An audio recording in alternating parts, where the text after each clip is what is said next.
Good morning student. Previous lecture में हम लोगों ने क्लास 12th केमिस्ट्री का unit first solid state start किया था। फर्स्ट लेक्चर के अंदर हम लोगों ने सॉलिड के जनरल कैरेक्टरिस्टिक के बारे में पढ़ा था और उसके बाद से हम लोगों ने सॉलिड को क्लासिफाई करना स्टार्ट किया था। तो जो हमारा फर्स्ट टाइप का क्लासिफिकेशन था उसका जो बेसिस था वो था arrangement of constituent particle. Then on the basis of arrangement of constituent particle solid को हम लोगों ने कैटेगराइज किया था crystalline solid and amorphous solid के अंदर, और उस लेक्चर में हम लोगों ने क्रिस्टलाइन एमॉर्फस को बहुत डिटेल में पढ़ा भी था। उसी लेक्चर में हमने आपको बताए थे कि पूरे चैप्टर के अंदर, सॉलिड स्टेट के पूरे चैप्टर के अंदर हमें क्रिस्टलाइन सॉलिड को लेके ही आगे बढ़ना है। तो आज हम पढ़ेंगे क्लासिफिकेशन ऑफ क्रिस्टलाइन सॉलिड। तो आइए हम स्टार्ट करते हैं आज का अपना नेक्स्ट टाइप का क्लासिफिकेशन। जो हमारा सेकेंड क्लासिफिकेशन है वो है classification of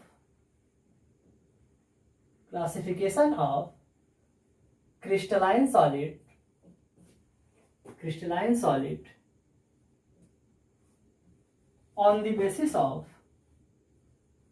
on the basis of force of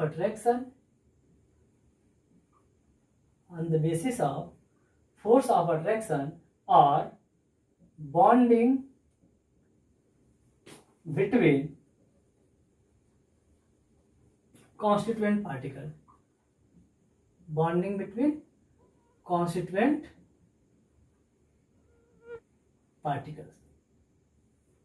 तो जो हमारा क्रिस्टलाइन सॉलिड का क्लासिफिकेशन है उसका जो बेसिस है वो क्या रखा गया था, फोर्स ऑफ अट्रैक्शन और bonding present between constituent particle. तो फोर्स ऑफ अट्रैक्शन जो बॉन्डिंग होती है एटम आयन या मॉलिक्यूल के बीच, उसके बेसिस पे क्रिस्टलाइन सॉलिड को फर्दर क्लासिफाई किया गया। ठीक है ना। यहाँ पे कॉन्स्टिट्यूएंट पार्टिकल क्या होते हैं, प्रीवियस लेक्चर में बताया गया था। कॉन्स्टिट्यूएंट पार्टिकल आपका एटम हो सकता है, आयन हो सकता है, या फिर मॉलिक्यूल हो सकता है। ध्यान देना, कॉन्स्टिट्यूएंट पार्टिकल मीन्स कि कोई भी पर्टिकुलर सॉलिड किससे मिलकर बना हुआ है, या तो वो आयन से मिलकर बना होगा, या फिर एटम से मिलकर बना होगा, या फिर मॉलिक्यूल से मिलकर बना होगा। तो on the basis of force of attraction और बॉन्डिंग बिटवीन कॉन्स्टिट्यूएंट पार्टिकल जो आपका क्रिस्टलाइन सॉलिड होता है वो 4 कैटेगरी में कैटेगराइज किया गया है। वो कौन कौन से होते हैं, देखो याद करने के लिए बहुत सिंपल तरीका है। आप ऐसे लिख सकते हैं इसको, IMCM,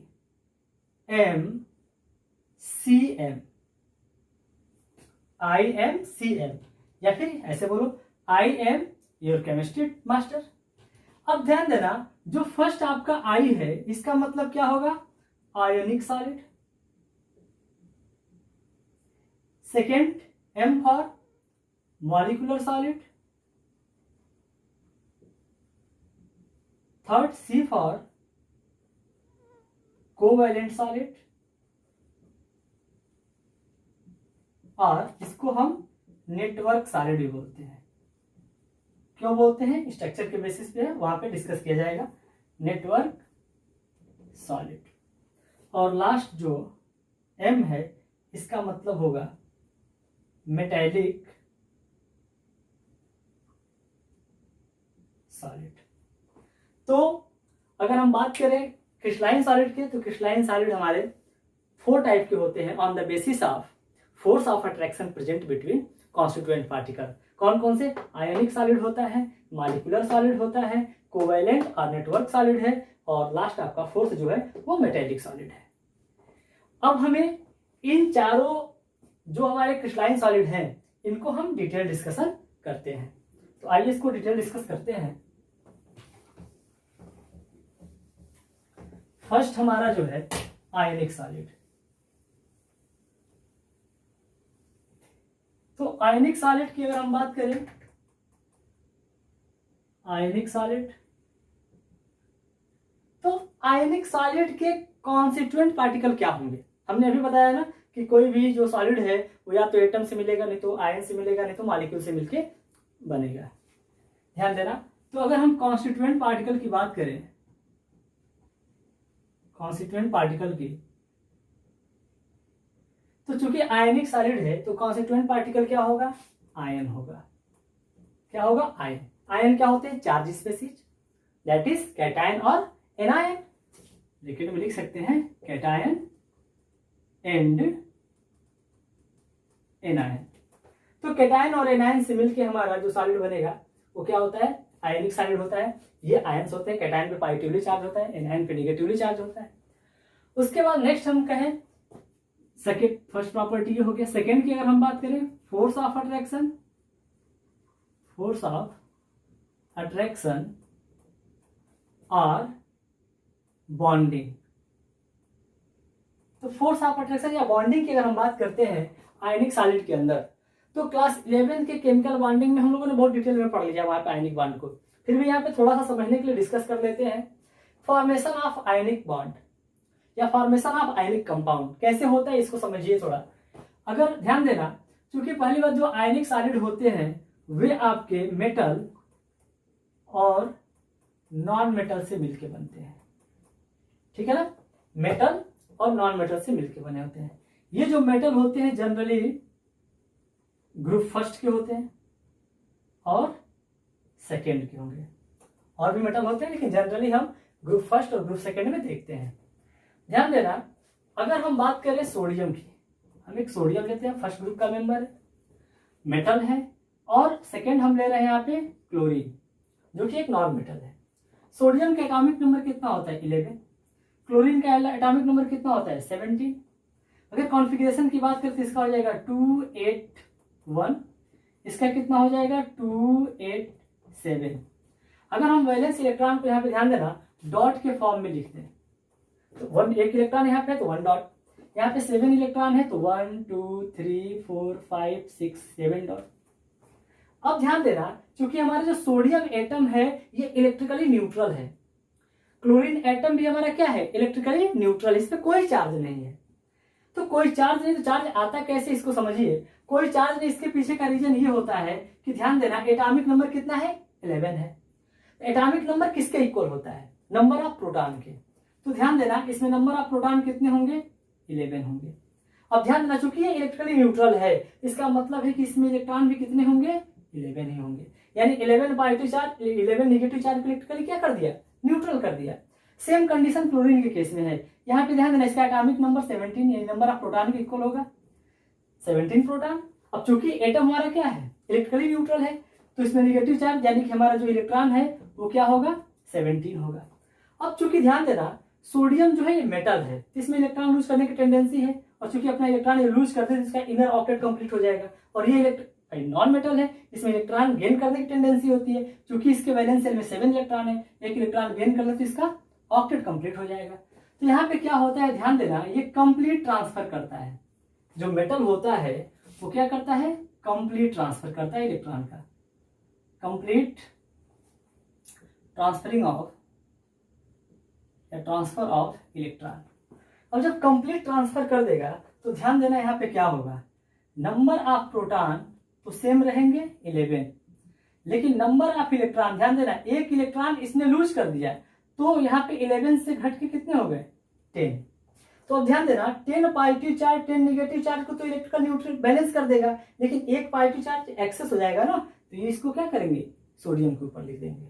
सिमिलरली क्लोरीन के केस में देखो, अगर क्लोरीन है तो 17 प्रोटॉन में तो कोई चेंज नहीं आया, लेकिन चूंकि इलेक्ट्रॉन एक क्या हो रहा है गेन कर रहा है ना तो यहाँ पे नंबर ऑफ इलेक्ट्रॉन बढ़ गया, एक इलेक्ट्रॉन बढ़ गया, तो 17 पॉजिटिव चार्ज 17 नेगेटिव चार्ज को इलेक्ट्रिकल न्यूट्रल करेगा, लेकिन एक नेगेटिव चार्ज क्या होगा एक्सेस हो जाएगा और ये नेगेटिव चार्ज क्या आ जाएगा इस क्लोरीन एटम के ऊपर आ जाएगा।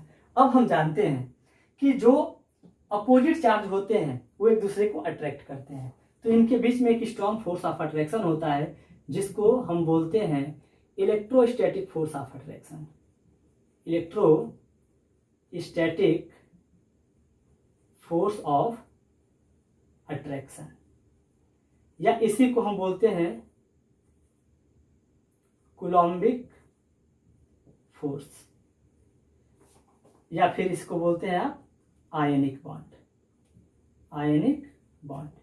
तो इस तरह से अगर हम बात करें कि फोर्स ऑफ अट्रैक्शन या बॉन्डिंग कौन सी होगी किसके अंदर आयनिक सॉलिड के अंदर, तो आप लिख सकते हैं यहाँ पे इसके अंदर क्या क्या होगा इलेक्ट्रोस्टैटिक फोर्स ऑफ अट्रैक्शन होगा, इलेक्ट्रोस्टैटिक फोर्स ऑफ अट्रैक्शन, या फिर आप बोल सकते हैं कूलम्बिक फोर्स। Coulombic force. तो इस तरह से फोर्स ऑफ अट्रैक्शन के बारे में हम लोगों ने यहाँ पे इसको देखा। नेक्स्ट इसकी प्रॉपर्टी जो है वो है आपकी इलेक्ट्रिकल कंडक्टिविटी। चलो इलेक्ट्रिकल कंडक्टिविटी से पहले या इलेक्ट्रिकल कंडक्टिविटी देख लेते हैं। नेक्स्ट प्रॉपर्टी हमारी है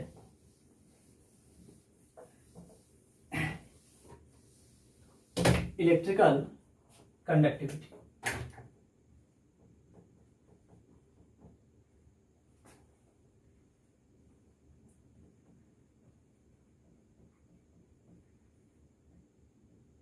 इलेक्ट्रिकल कंडक्टिविटी, तो अगर हम इलेक्ट्रिकल कंडक्टिविटी की बात करें तो चूंकि आप कहेंगे कि ये आयनिक सॉलिड है तो इसमें आयन प्रेजेंट है, तो आयन प्रेजेंट है तो ये क्या होना चाहिए, इलेक्ट्रिसिटी के गुड कंडक्टर होने चाहिए। क्यों? क्योंकि इलेक्ट्रिसिटी कंडक्ट कराने के लिए या तो हमारे पास क्या होने चाहिए, फ्री आयन होने चाहिए या फिर फ्री इलेक्ट्रॉन होने चाहिए। तो अगर हम आयनिक सॉलिड के केस में इलेक्ट्रिकल कंडक्टिविटी की बात करें तो ध्यान देना, दे आर बैड कंडक्टर। अब ऐसा क्यों, किसके केस में, तो ध्यान देना इन सॉलिड स्टेट। तो जो आयनिक सॉलिड होते हैं वे बैड कंडक्टर या फिर बोल सकते हैं आप इंसुलेटर होते हैं इन केस ऑफ सॉलिड स्टेट। क्यों? क्योंकि ध्यान देना, अगर NaCl हमारा सॉलिड है तो इसमें आयन होने के बावजूद भी इलेक्ट्रिकल कंडक्टिविटी देखने को नहीं मिलती है, क्योंकि इनके आयन फ्री नहीं है, इनके ion strongly force of attraction से क्या है, बॉन्डेड है। इस वजह से क्या होते हैं, बैड कंडक्टर और इंसुलेटर। ठीक है ना। जबकि they are good conductor, good conductor in case of molten state and aqueous state। तो ध्यान देना, मॉल्टेन और एक्वस स्टेट में जो आपके आयनिक सॉलिड होते हैं ये बहुत अच्छे कंडक्टर होते हैं। क्यों? क्योंकि जैसे इसको आप मेल्ट कराते हैं या इसको वाटर के अंदर डिसॉल्व करते हैं, ये क्या होता है, आयोनाइज हो जाता है, अपने आयन्स में डिसोसिएट हो जाएगा। और जब अपने आयन में डिसोसिएट हो जाएगा तो ध्यान देना इनके आयन जो होंगे वो फ्री हो जाएंगे, और आयन जब फ्री हो जाएंगे तो इलेक्ट्रिकल कंडक्टिविटी हमें देखने को मिलेगी, क्योंकि इलेक्ट्रिकल कंडक्टिविटी के लिए फ्री आयन का होना कंपलसरी है, या तो फ्री इलेक्ट्रॉन हो या फिर फ्री आयन हो। तो कहेंगे they good conductor in case of molten state and aqueous state due to presence of free ion, due to presence of free ion.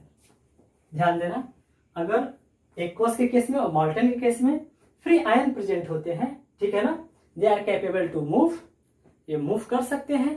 इस वजह से एक्वस और मॉल्टेन स्टेट में कंडक्टिविटी देखने को मिलती है, जबकि सॉलिड स्टेट में देखने को नहीं मिलती है। कभी कभी क्वेश्चन आपसे पूछ देगा NaCl सॉलिड है, NaCl मॉल्टेन स्टेट का है, NaCl एक्वस स्टेट में है, तो पूछ देगा इसमें किन में इलेक्ट्रिकल कंडक्टिविटी शो करेगा और कौन इलेक्ट्रिकल कंडक्टिविटी को शो नहीं करेगा। तो आप कहेंगे जो NaCl सॉलिड है ये इलेक्ट्रिकल कंडक्टिविटी शो नहीं करेगा, बिकॉज इसमें फ्री आयंस नहीं होते हैं, ये strongly force of attraction, electrostatic force of attraction से बॉन्डेड होते हैं। जबकि मॉल्टेन स्टेट में इलेक्ट्रिकल कंडक्टिविटी देखने को मिलेगा, एक्वस स्टेट में भी देखने को मिलता है, क्योंकि फ्री इलेक्ट्रॉन इसमें प्रेजेंट होते हैं। ठीक है। नेक्स्ट अगर हम बात करें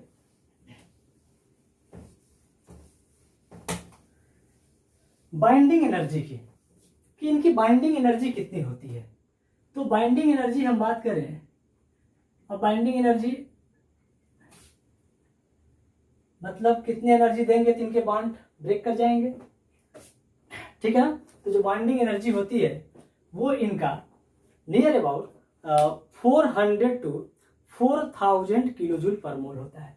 जो बाइंडिंग एनर्जी होता है ये अप्रॉक्स 400 to 4000 किलोजूल पर मोल होता है, यानी कि इनकी जो बाइंडिंग एनर्जी होती है ये काफी ज्यादा होती है। नेक्स्ट प्रॉपर्टी की अगर हम बात करें सॉल्युबिलिटी, अगर हम सॉल्युबिलिटी की बात करें तो सॉल्युबिलिटी की अगर हम बात करते हैं तो चूंकि ये किस नेचर के होते हैं, पोलर नेचर के होते हैं। Ionic solids are polar in nature. यहाँ पे लिख सकते हैं कि आयनिक सॉलिड और polar in nature,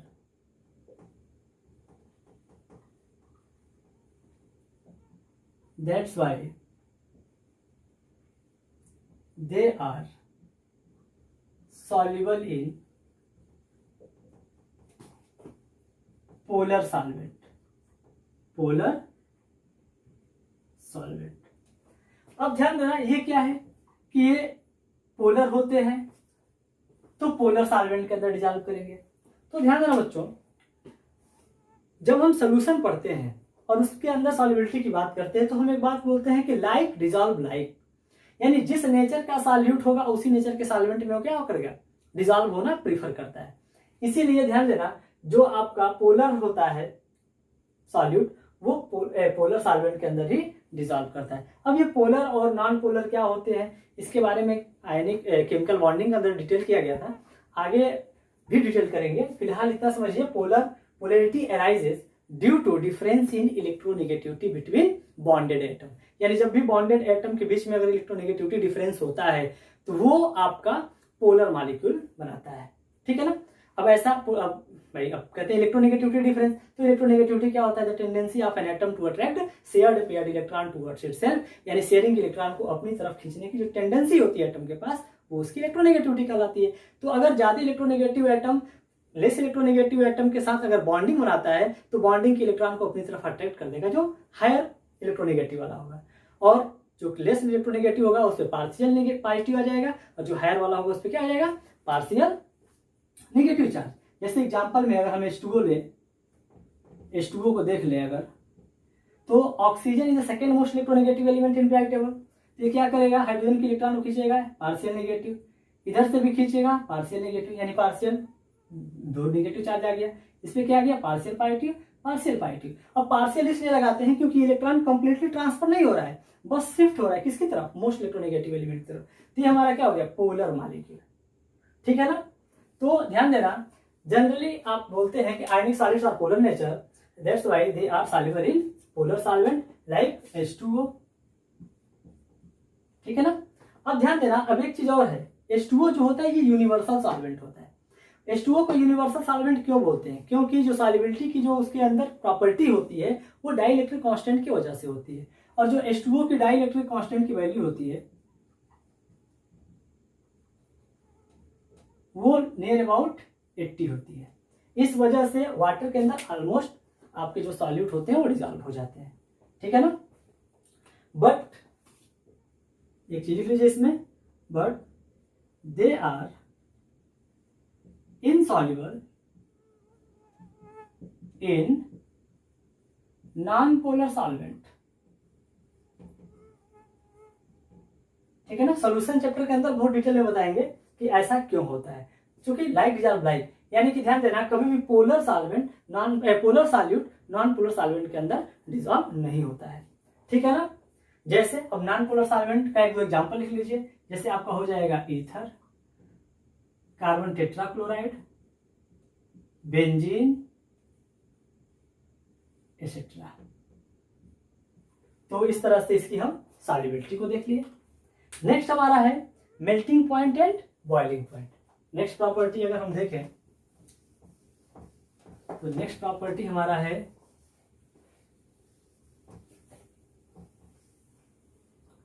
melting point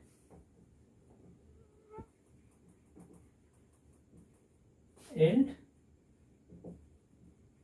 boiling point. तो चूंकि आयनिक सॉलिड के अंदर strong electrostatic force of attraction होता है, इसलिए इनका मेल्टिंग पॉइंट और बॉइलिंग पॉइंट भी बहुत हाई होता है, जो कि अप्रॉक्स आपका 1500 केल्विन होता है। 1500 केल्विन इसका क्या होता है, melting point and boiling point होता है। ठीक है ना। अब हम इसके कुछ एग्जांपल्स देख लेते हैं। तो आयनिक सॉलिड के एग्जांपल क्या होंगे बताइए। NaCl, ठीक है, KCl, Na2SO4, CuSO4.5H2O, CsCl, caesium chloride etcetera. तो यहाँ पे हमारा जो आयनिक सॉलिड है इसको हम कंप्लीट कर दिए। अब हम स्टार्ट करते हैं हमारा नेक्स्ट टाइप का जो क्रिस्टलाइन सॉलिड है, that is molecular solid. Molecular solid, तो ध्यान देना ऐसे नेम इंडिकेट करना ना मॉलिक्यूलर सॉलिड, तो जो कॉन्स्टिट्यूएंट पार्टिकल होगा इसको CP लिख दे रहे हैं, कॉन्स्टिट्यूएंट पार्टिकल। जो कॉन्स्टिट्यूएंट पार्टिकल होंगे वो क्या होंगे, मॉलिक्यूल होते हैं। ध्यान देना कॉन्स्टिट्यूएंट पार्टिकल क्या होगा, मॉलिक्यूल होगा। Force of attraction, force of attraction इसमें क्या होगा, तो ध्यान देना क्लास 11th में जो स्टेट ऑफ मैटर पढ़े थे हम लोग, उसमें बहुत सारे फोर्स ऑफ अट्रैक्शन पढ़े थे। जैसे मान लीजिए क्या हमने पढ़ा था वहां पे हमने लंडन फोर्स या इसको डिस्पर्सन फोर्स भी बोलते हैं, या फिर हम लोग डाइपोल फोर्स ऑफ अट्रैक्शन पढ़े थे, और हम लोगों ने वहां पे हाइड्रोजन बॉन्ड भी पढ़ा था। तो बेसिकली यहाँ पे हम जो पढ़ेंगे वो मॉलिक्यूलर सॉलिड के अंदर वो आपका लंडन फोर्स, डाइपोल इंटरेक्शन और हाइड्रोजन बॉन्डिंग को हम पढ़ेंगे। ध्यान देना मॉलिक्यूलर सॉलिड को यहाँ पे फर्दर क्लासिफाई किया गया है, ध्यान दीजिएगा, पोलर मॉलिक्यूलर सॉलिड,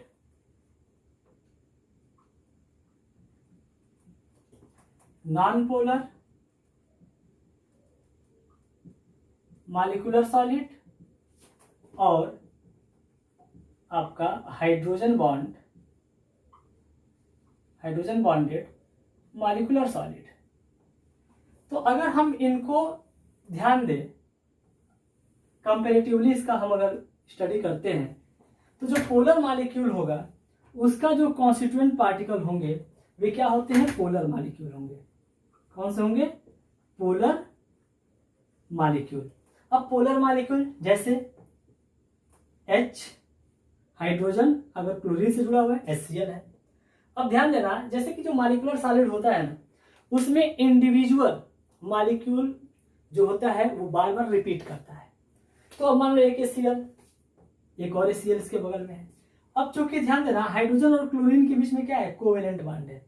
अभी हमने डिस्कस किया था पोलर मॉलिक्यूल में कि polarity arises due to electronegativity difference. तो यहाँ पे क्या है, क्लोरीन की इलेक्ट्रोनेगेटिविटी हाइड्रोजन कंपैरिजन में ज्यादा है, तो हाइड्रोजन के शेयरिंग के इलेक्ट्रॉन को क्या करेगा, अपनी तरफ खींच लेगा, और खींचेगा तो इस पे आ जाएगा पार्शियल नेगेटिव, इस पे आ जाएगा पार्शियल पॉजिटिव। सिमिलरली यहाँ पे जाएगा, यहाँ पार्शियल नेगेटिव, यहाँ पे हो जाएगा पार्शियल पॉजिटिव। अब एक बात ध्यान देना कि इस मॉलिक्यूल, ध्यान देना इस और इस मॉलिक्यूल के बीच में इसका जो नेगेटिव चार्ज है इसके पॉजिटिव चार्ज को क्या करेगा, अट्रैक्ट करेगा। ध्यान देना, और इसी अट्रैक्शन को हम क्या बोलते हैं, डाइपोल फोर्स ऑफ अट्रैक्शन।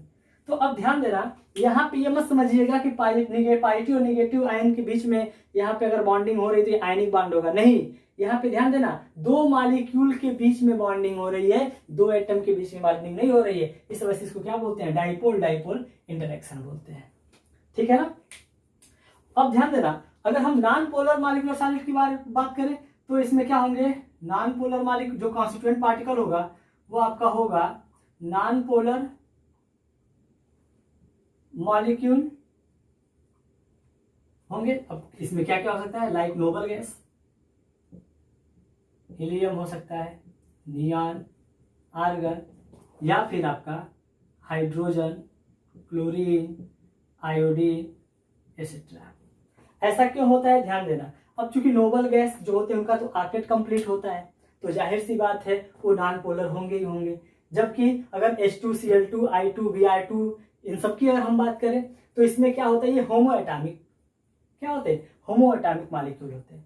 अब होमो एटॉमिक मॉलिक्यूल है तो जाहिर सी बात है जितनी इलेक्ट्रोनेगेटिविटी इस हाइड्रोजन एटम की है उतनी ही इस हाइड्रोजन के एटम की होगी, यानी जो शेयरिंग का इलेक्ट्रॉन होगा वो बीचों बीच में होगा, ठीक है ना, मिड में होगा। Cl2 के भी केस में सेम आपका होगा, जो बॉन्डिंग इलेक्ट्रॉन होंगे वो सेंटर में होंगे। ध्यान देना कभी कभी हेट्रोएटॉमिक भी जो होता है वो नॉन पोलर के केस में आ जाता है, जैसे CH4।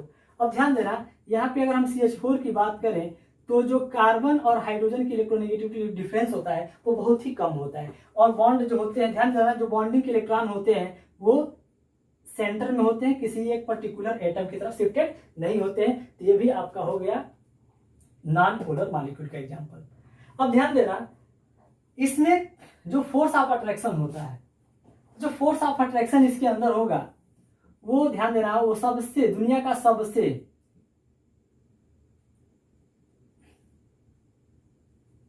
Weak force of attraction होता है, जिसको आप डिस्पर्सन फोर्स या लंडन फोर्स बोलते हैं, ठीक है ना। यानी कि ध्यान देना अगर एक H2 मॉलिक्यूल है और दूसरा भी H2 मॉलिक्यूल है तो आप कैसे इमेजिन करेंगे, भाई ये भी नॉन पोलर ये नॉन पोलर है, तो आप कैसे इमेजिन करेंगे कि इनके बीच में बॉन्डिंग होती है। लेकिन ऐसा माना जाता है कि इसका न्यूक्लियस इसके इलेक्ट्रॉन को अट्रैक्ट करेगा, इसका इलेक्ट्रॉन इसके न्यूक्लियस को अट्रैक्ट करता है और इनके बीच में बॉन्डिंग होती है। या फिर ये कहते हैं कि जो इलेक्ट्रॉन रोटेट करते हैं वो एक इंस्टेंट टाइम के लिए थोड़ा सा क्या होते हैं इस साइड चले जाते हैं, तो इसकी वजह से क्या होता है ये मॉलिक्यूल स्लाइटली पोलर हो जाता है, ठीक है ना। तो ये क्या होते हैं, बहुत ही ध्यान देना जो फोर्स ऑफ अट्रैक्शन इसमें होगा ये आपका लंडन फोर्स या फिर इसी को डिस्पर्सन फोर्स भी बोलते हैं। ये सबसे वीकेस्ट फोर्स होता है वंडर वाल फोर्स में, ठीक है ना। नेक्स्ट हमारा है हाइड्रोजन बॉन्डेड मॉलिक्यूलर सॉलिड। तो जो हाइड्रोजन बॉन्डेड मॉलिक्यूलर सॉलिड होते हैं इसमें पहले ध्यान देना ये स्पेशल टाइप का बॉन्ड है, और हाइड्रोजन बॉन्ड हमेशा ध्यान देना पूरे पीरियोडिक टेबल के जो टॉप मोस्ट 3 इलेक्ट्रोनेगेटिव एलिमेंट है, फर्स्ट आपका होता है फ्लोरीन, सेकेंड आपका है आपका ऑक्सीजन, थर्ड नंबर पे आता है नाइट्रोजन। तो ध्यान देना जब फ्लोरीन, ऑक्सीजन और नाइट्रोजन, ध्यान देना इन्हीं के पास टेंडेंसी होती है हाइड्रोजन बॉन्डिंग बनाने की। तो हाइड्रोजन बॉन्डिंग को भी हम लोगों ने डिटेल में 11th क्लास में पढ़ा था केमिकल बॉन्डिंग के अंदर, वहां पे हमने बोला था when hydrogen atom of a molecule is bonded with most electronegative element that is fluorine, oxygen and nitrogen of other molecule then the bond is known as hydrogen bond. यानी कि अगर हम बात करें कि हमारे पास एक वाटर मॉलिक्यूल है, एक और वाटर मॉलिक्यूल ले लीजिए, एक यहां वाटर मॉलिक्यूल ले लीजिए, तो ध्यान देना तो ये जो इस एक मॉलिक्यूल का ऑक्सीजन सेकेंड मॉलिक्यूल हाइड्रोजन के बीच में जो बॉन्डिंग बना रहा है इसको हम क्या बोलेंगे, हाइड्रोजन बॉन्डिंग बोलेंगे, ठीक है ना। तो बेसिकली ये आपके HF, H2O और NH3 में ही एग्जिस्ट करता है, ठीक है ना। जैसे मान लो HF है, एक और HF मॉलिक्यूल है, तो आप ध्यान देना अभी मत सोच लेना कि हाइड्रोजन इस फ्लोरीन के बीच में, यानी कि हाइड्रोजन मोस्ट इलेक्ट्रोनेगेटिव एलिमेंट के बीच बॉन्डिंग है तो हाइड्रोजन बॉन्ड होगा। भाई यहाँ पे तो क्या है, कोवेलेंट बॉन्ड है। हमने क्या बोला है कि when hydrogen atom of a molecule, जब एक मॉलिक्यूल का हाइड्रोजन एटम दूसरे मॉलिक्यूल के मोस्ट इलेक्ट्रोनेगेटिव एलिमेंट के साथ बॉन्डिंग बनाता है, इस बॉन्ड को हम हाइड्रोजन बॉन्ड बोलते हैं, ठीक है ना। इस बॉन्ड को हम हाइड्रोजन बॉन्ड बोलते हैं, ठीक। तो इस तरह से हमारा ये रहा मॉलिक्यूलर सॉलिड का डिटेल। अब नेक्स्ट हम अपना स्टार्ट करते हैं कोवेलेंट सॉलिड। कोवेलेंट सॉलिड होता क्या है, ध्यान देना, कोवेलेंट सॉलिड इसमें जो कॉन्स्टिट्यूएंट पार्टिकल होंगे वो क्या होते हैं, वे आपके एटम होंगे, ठीक है ना। अब कौन कौन से एटम होते हैं भाई, सिंपली जो कॉन्स्टिट्यूएंट पार्टिकल होता है वो इसमें क्या होगा, एटम होगा, ठीक है। अगर हम फोर्स ऑफ अट्रैक्शन की बात करें, फोर्स ऑफ अट्रैक्शन की बात करें इसमें क्या होता है, कोवेलेंट बॉन्ड देखने को हमको मिलता है, ठीक है ना। तो अगर हम बात करें इसकी नेक्स्ट प्रॉपर्टी, जैसे हम बात करते हैं इसकी इलेक्ट्रिकल कंडक्टिविटी की, इलेक्ट्रिकल कंडक्टिविटी की, तो ये क्या होते हैं, बैड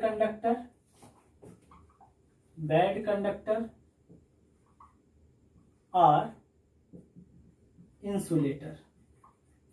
क्यों? क्योंकि कोवेलेंट बॉन्ड है, शेयरिंग होता है, ठीक है ना। वैलेंस शेल में इलेक्ट्रॉन क्या करते हैं, आपस में म्यूचुअल शेयरिंग करते हैं, ठीक है ना। लेकिन ध्यान देना, यहां पे हम पढ़ते हैं ग्रेफाइट और डायमंड का एग्जांपल, तो उसमें हम देखते हैं कि जो हमारा डायमंड है वो इलेक्ट्रिसिटी का गुड कंडक्टर है, जबकि ग्रेफाइट जो है वो इलेक्ट्रिसिटी का गुड कंडक्टर है, जबकि हमारा जो डायमंड है वो इलेक्ट्रिसिटी का बैड कंडक्टर या इंसुलेटर होता है। ऐसा क्यों होता है उसको भी देख लेते हैं। तो ध्यान देना, अगर हम बात करें डायमंड की अगर हम बात करते हैं तो ध्यान देना, डायमंड और ग्रेफाइट ये एक दूसरे के क्या हैं, एलोट्रॉफ, कार्बन के एलोट्रॉफ्स है। फ्लोरीन भी होता है, लेकिन यहाँ पे हम डायमंड और ग्रेफाइट को ही एग्जाम्पल लेकर चलते हैं। तो यहाँ पे ध्यान देना, अरेंजमेंट कुछ इस टाइप का होता है।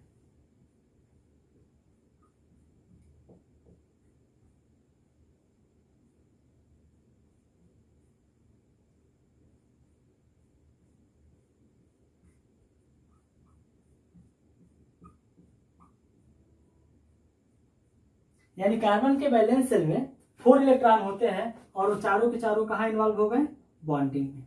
अब चूंकि ये प्लेन में होता नहीं है, आप जानते हैं ये 3 डायमेंशनल स्ट्रक्चर बनाता है, और 3 डायमेंशनल स्ट्रक्चर आपका कुछ ऐसे देखने को मिलता है। चूंकि we can't draw 3 dimensional structure on 2D plane और पेपर,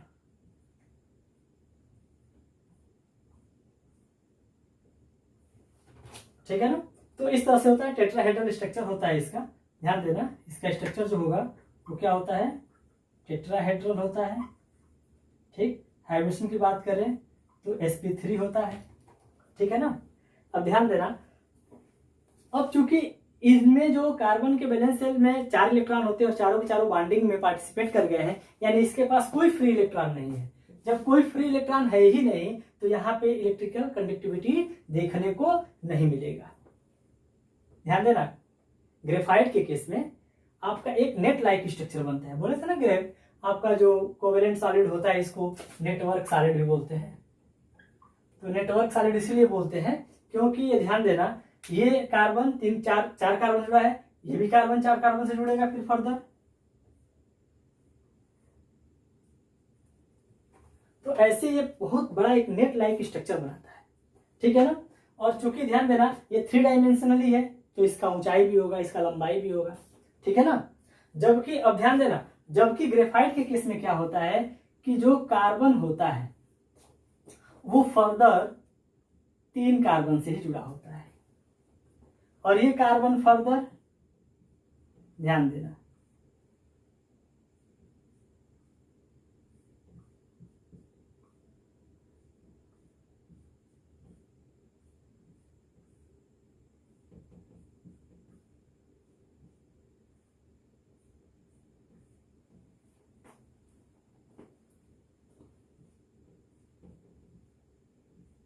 तो ये एक सीट आपका ग्रेफाइट का हो गया।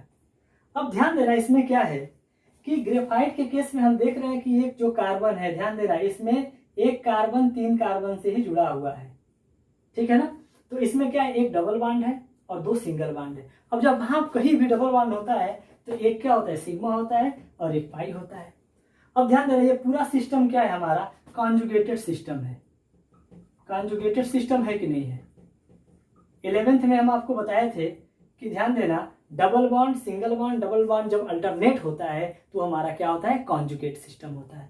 अब ध्यान देना, पाई बॉन्ड क्या हो सकता है, डीलोकेलाइज हो सकता है, यानी ये अगर यहाँ से मूव यहाँ करता है तो डबल बॉन्ड फिर यहाँ, और ये यहाँ से यहाँ मूव करेगा और फिर ये फर्दर मूव करेगा।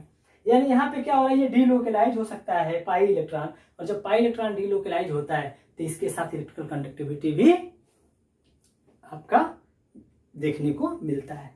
ठीक है ना। अब चूंकि ये एक सीट है, ऐसे ऐसे बहुत सारे सीट होते हैं। अब ग्रेफाइट का एक जनरल एग्जांपल होता है जो आपका पेंसिल होता है जिससे लिखते हैं, जो टिप होता है वो उसका, वो क्या होता है, वो ग्रेफाइट का ही बना होता है। उसके अंदर जो लीड पड़ी होती है वो ग्रेफाइट की लीड होती है। तो अब ध्यान देना, ये देखो, अगर अदर प्रॉपर्टी की बात करें तो diamond is the hardest substance known. अभी तक जो हार्डेस्ट सबस्टेंस है वो आपका क्या है, डायमंड है। जबकि अगर हम बात करें ग्रेफाइट की, तो ग्रेफाइट क्या होता है, सॉफ्ट होता है, ये लुब्रिकेंट की तरह भी बिहेव करता है। तो पेंसिल को ऐसे छू के देखो, हाथ में आ जाता है। ठीक है ना। अगर मान लो ऐसा केस अगर डायमंड के साथ हो जाए तो इतनी कास्टली हम बनवाते हैं ज्वेलरी, वो पता चलेगा बार बार छूने पर उतना उतना हाथ में आएगा, तब तो वो समाप्त हो जाएगा। ठीक है ना। तो कहने का मतलब है, अगर हम इसको देखें तो ये सीट में होते हैं। अब सीट का अब देखें तो सीट ऐसे भी बना सकते हो,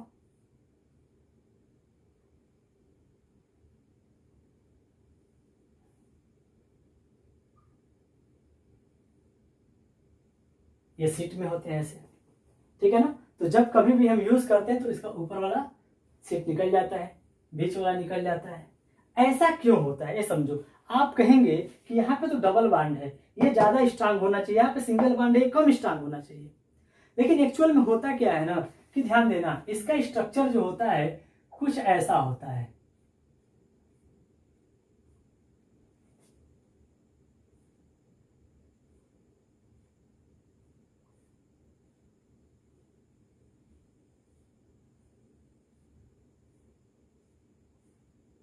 एक लेयर, ये दूसरा लेयर,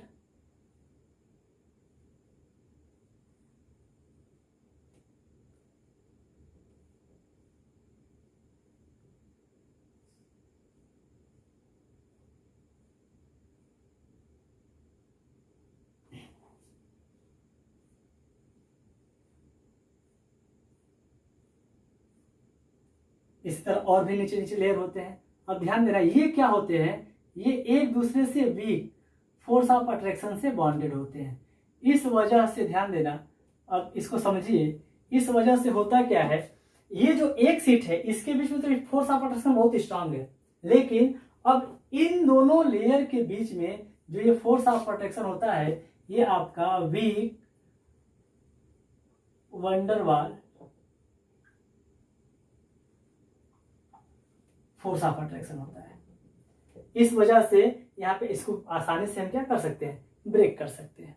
तो ये वजह होता है। ध्यान देना, ग्रेफाइट जो होता है वो गुड कंडक्टर होता है, जबकि डायमंड जो होता है वो बैड कंडक्टर होता है। इसके पीछे रीजन ये है कि ग्रेफाइट के केस में जो कार्बन होती है, इसकी चारों इलेक्ट्रॉन, वैलेंसर के चारों इलेक्ट्रॉन बॉन्डिंग में पार्टिसिपेट करते हैं, जिससे उसके पास कोई फ्री इलेक्ट्रॉन नहीं होता है। तो आप इसको लिख सकते हैं, दे आर बैड कंडक्टर या insulator, they are insulator because there is no free electron। इसको लिख सकते हैं, they are good conductor due to presence of or delocalization of pi electron। ठीक है ना। नेक्स्ट हम स्टार्ट करते हैं, या फिर इसका एग्जाम्पल तो ग्रेफाइट हो गया, डायमंड इसका हो जाएगा, सिलिका हो जाएगा, SiO2, ठीक है ना, क्वार्ज हो जाएगा। तो ये सब आपके क्वार्ज हो जाएगा, SiO2, सिलिका आपका हो जाएगा। फिर आपका जो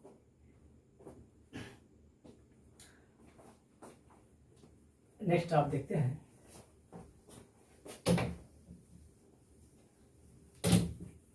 मेटेलिक सॉलिड। नेक्स्ट टाइप का हमारा जो क्रिस्टलाइन सॉलिड है वो है हमारा मेटेलिक सॉलिड। तो ध्यान देना, मेटेलिक सॉलिड में एक स्पेशल टाइप के, ध्यान देना, आप इसकी बात करें कॉन्स्टिट्यूएंट पार्टिकल की, तो कॉन्स्टिट्यूएंट पार्टिकल क्या होंगे, मेटल्स होते हैं। और ये मेटल कौन कौन से हो सकते हैं, ये जनरली ध्यान देना S block and D block, और कभी कभी रियरली P ब्लॉक एलिमेंट भी होते हैं। ठीक है ना। S ब्लॉक और D ब्लॉक के ही ऑलमोस्ट हमको देखने को मिलते हैं। पी ब्लॉक से भी हमको मिलता है, ठीक है ना। अब ध्यान देना, इसको समझने के लिए इसमें एक स्पेशल टाइप की बॉन्डिंग होती है। ध्यान देना, इसकी जो बॉन्डिंग की हम बात करते हैं तो इसमें एक स्पेशल टाइप की बॉन्डिंग होती है जिसको हम बोलते हैं मेटेलिक बॉन्डिंग। अब मेटेलिक बॉन्डिंग होता क्या है, ठीक है ना। तो इसको समझने के लिए हमें कुछ समझना पड़ेगा, इसको ध्यान दीजिएगा पहले। जैसे हमारे पास मान लो आयरन है, एटॉमिक नंबर 26, तो इलेक्ट्रॉनिक कॉन्फ़िगरेशन करें 1s2 2s2 2p6 3s2 3p6 4s2 and 3d6 2 4 6, ठीक है ना। तो अब इसके अगर हम वैलेंस शेल का अगर हम ऑर्बिटल बना है, डायग्राम बनाते हैं अगर 1 2 3, तो 3D में 6 है, 1 2 3 4 5 ऑर्बिटल ही होते हैं, 5 एंड 6, ठीक है ना। 4s में 2 है, ठीक है ना। तो अगर हम बात करें, अगर ये आयरन अपने 2 इलेक्ट्रॉनों को लूज कर देता है और मान लो ये बना लिया Fe2+, ठीक है ना। तो अब ध्यान देना, इसको हम क्या बोलेंगे, इसको हम बोलेंगे कर्नल। जनरली कर्नल होता क्या है, तो कर्नल के लिए हम लिख सकते हैं all the inner shell electron, all the inner cell electron, all the inner cell electron and nucleus combinedly known as kernel, and nucleus combinedly known as kernel। तो ध्यान देना, अगर ध्यान देना ये कर्नल है, अब कर्नल साहब के चारों तरफ अब ध्यान देना, ये जो वैलेंस शेल के जो फ्री इलेक्ट्रॉन है, जो मूवेबल इलेक्ट्रॉन है, न्यूक्लियलाइज्ड इलेक्ट्रॉन है, ये इसके चारों तरफ क्या हो जाएंगे, आ जाएंगे। इसको आप Fe भी लिख सकते हैं, कोई प्रॉब्लम नहीं है। इलेक्ट्रॉन नहीं भी लूज कर रहा है, उस केस में भी ये क्या होगा, कर्नल कहला सकता है, ठीक है ना। अब ध्यान देना, अब ये जो इसके 4 इलेक्ट्रॉन है, ये आपका इसके चारों तरफ क्या कर लेगा, इसको सराउंड कर लेगा। तो अब अगर मान लो हम किसी आयरन का एक शीट लेते हैं, उसमें एक ही तो आयरन के एटम होंगे नहीं, उसमें तो मिलियंस होंगे, ट्रिलियंस होंगे, लाखों अरबों खरबों एटम होंगे आयरन के। तो अब ध्यान देना, एक आयरन ये है, अगर दूसरा आयरन ये है, इसके भी चारों तरफ क्या होंगे, 4 इलेक्ट्रॉन होंगे, ठीक। एक और आयरन अगर हम ये बनाते हैं तो इसके भी चारों तरफ क्या होंगे, 4 इलेक्ट्रॉन होंगे, क्योंकि देखो 4 फ्री इलेक्ट्रॉन है, अनपेयर्ड इलेक्ट्रॉन है, यही डिलोकलाइज करेंगे, ठीक है ना। एक और मान लो ये कर्नल साहब को बैठा दिए यहाँ पे, और इसके भी चारों तरफ हम क्या कर दिए, 4 इलेक्ट्रॉन दे दिए। यहाँ भी एक आयरन, एक कर्नल ये हो गए, और ये क्या हो गया, फ्री इलेक्ट्रॉन, 4 ही होगा, ठीक। एक और यहाँ पे बैठा दिए। तो अब हम देखते क्या है, अब हम ये देख रहे हैं कि यहाँ पे हमको इलेक्ट्रॉन का क्लाउड देखने को मिलता है, तो इसी को हम बोलते हैं इलेक्ट्रॉन सी, इलेक्ट्रॉन सी देखने को मिलता है। और ये क्या होते हैं,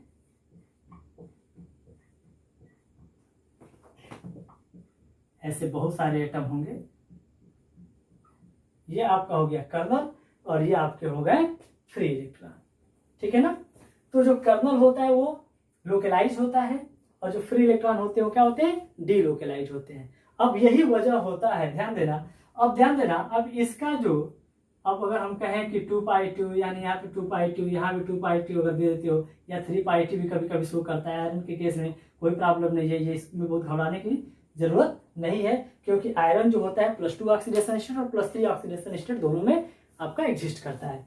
तो अब ध्यान देना, इसका न्यूक्लियस जो है, इसका जो आपका ये जो न्यूक्लियस है, यानी ये कैटायन जो है, ये अपने चारों तरफ के जितने भी इलेक्ट्रॉन है, 4 इलेक्ट्रॉन है, उनको अट्रैक्ट किया जाएगा, और ये जो इलेक्ट्रॉन है ये अपने चारों तरफ के कैटायन को अट्रैक्ट किया रहेगा, ठीक है ना, जिसकी वजह से इनके बीच में स्ट्रॉन्ग बॉन्डिंग हो जाती है, जिसको मेटेलिक बॉन्ड कहते हैं। ध्यान देना, ये जो कैटायन है इसके सराउंडिंग में जितने इलेक्ट्रॉन होंगे सबसे क्या होगा, अट्रैक्टेड होगा। जो इलेक्ट्रॉन है, जो फ्री इलेक्ट्रॉन है, ये अपने चारों तरफ के कैटायन से अट्रैक्टेड होंगे। इस वजह से इनके बीच में स्ट्रॉन्ग बॉन्डिंग होती है, जिसको हम क्या बोलते हैं, मेटेलिक बॉन्डिंग बोलते हैं। अब देखो होता क्या है, अब इसी बॉन्डिंग की वजह से इसकी प्रॉपर्टीज डिटरमाइन होती है। जैसे ये क्या होते हैं, ये जो आपके मेटेलिक सॉलिड होते हैं ये मेलिएबल होते हैं। मेलिएबल होते हैं, मेलिएबल मतलब कि अगर इसको हैमर से यानी हथौड़े से अगर इसको दबाया मारा जाए तो होगा क्या, ध्यान देना, जो ये इलेक्ट्रॉन क्लाउड है ये अपने आप को इलेक्ट्रॉन क्या करेंगे, एडजस्ट कर लेंगे। तो एडजस्ट कर लेंगे तो क्या होगा, ये चपटा हो सकता है, ठीक है ना। तो ये क्या हो सकता है, ये चपटा हो सकता है, यानी इसका हम क्या बना सकते हैं, थिन लेयर बना सकते हैं। मेलिएबल मीन्स क्या होगा, इसका हम थिन लेयर बना सकते हैं। जैसे मान लो एल्यूमिनियम फॉयल होता है, बहुत पतली लेयर उसकी बनाते हैं हम, ठीक है ना। दूसरी बात अगर हम कहें कि ये डक्टाइल होते हैं, डक्टाइल, डक्टाइल मतलब क्या होता है, थिन वायर बना सकते हैं। जैसे कि चार्जर में या एडाप्टर जो होता है उसमें, या ईयरफोन के अंदर जो वायर लगे होते हैं, ठीक है ना, वो क्या होते हैं, मेटल के ही होते हैं, ठीक है। उसके बाद अगर हम बात करें इलेक्ट्रिकल कंडक्टिविटी की, इलेक्ट्रिकल कंडक्टिविटी की बात अगर हम करें तो इलेक्ट्रिकल कंडक्टिविटी में क्या होते हैं कि metallic solids are good conductor, thermal conductor भी होते हैं और इलेक्ट्रिकल कंडक्टर भी होते हैं। ध्यान देना, क्योंकि यहाँ पे पूरा फ्री इलेक्ट्रॉन है ना, तो अगर ये मान लो आयरन है तो आयरन को अगर एक एंड से हीट करना शुरू करो तो दूसरे एंड भी हीट हो जाता है पूरा, due to presence of free electron, ठीक है ना। इलेक्ट्रिकल कंडक्टिविटी की भी बात करें तो ये इलेक्ट्रिसिटी के गुड कंडक्टर होते हैं। तो ये हमारा रहा क्रिस्टलाइन सॉलिड का क्लासिफिकेशन। अब हमारा चैप्टर, अभी तक तो इंट्रोडक्शन चल रहा था, अब हमारा मेन टॉपिक नेक्स्ट लेक्चर से आएगा, जो कि आपका लैटिस पॉइंट से स्टार्ट हम करेंगे। Thanks for watching.